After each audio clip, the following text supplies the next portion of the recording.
שהטיל בא למדינה כאן, הוא לא מבדיל ביני ובינך. את יודעת במה הם משתמשים? במה? בטילים.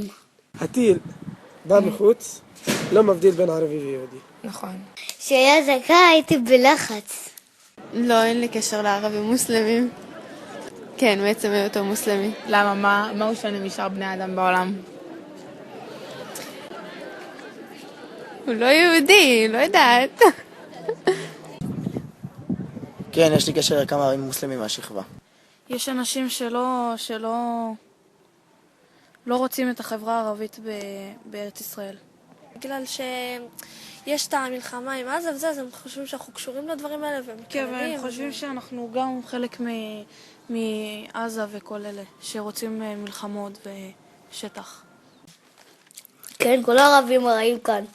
זאת אומרת, מבחינתי הם קודם כל בני אדם לפני שהם ערבים ולפני שהם יהודים ולפני שהם נוצרים ולפני כל הדברים האלה.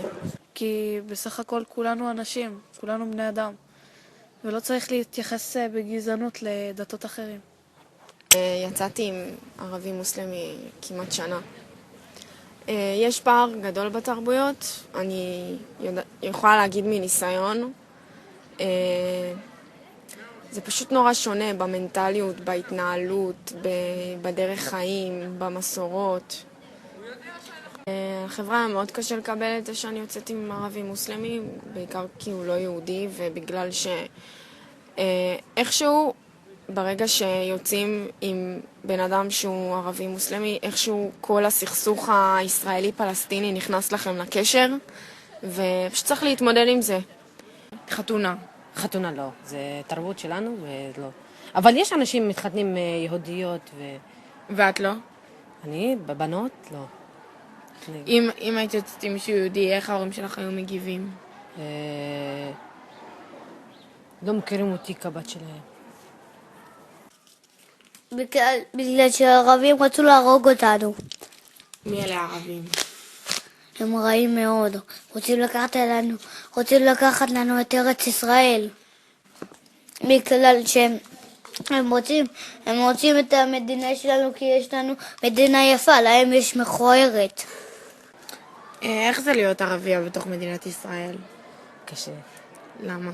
כי את רואה שאת קטנה ולא יכולה לעשות הכל, וזאת לא המדינה שלך, ותהי כאילו מפחדת כל הזמן, ולא יודעת, כאילו אין הגנה על עצמך מפני